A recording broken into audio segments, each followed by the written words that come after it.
Creating a profit and loss statement in QuickBooks Online is straightforward.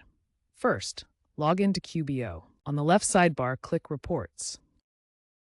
Select Profit and Loss or Income Statement. Choose your desired date range, such as monthly or quarterly.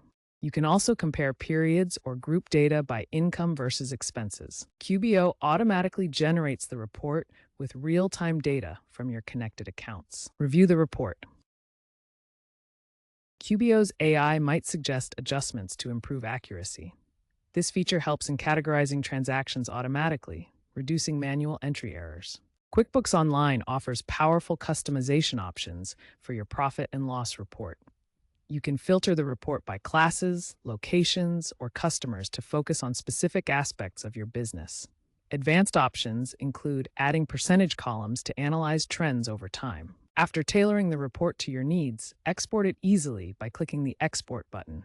You can save the report as a PDF, CSV, or Excel file. For enhanced collaboration, QuickBooks Online supports direct export to Google Sheets or Microsoft Excel with live updates. To streamline workflow, QuickBooks Online allows setting up automated exports for recurring tasks.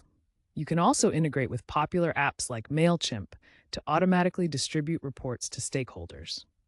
Finally, all exports in QuickBooks Online are protected with end-to-end encryption, ensuring your financial data remains compliant with regulations and secure from unauthorized access.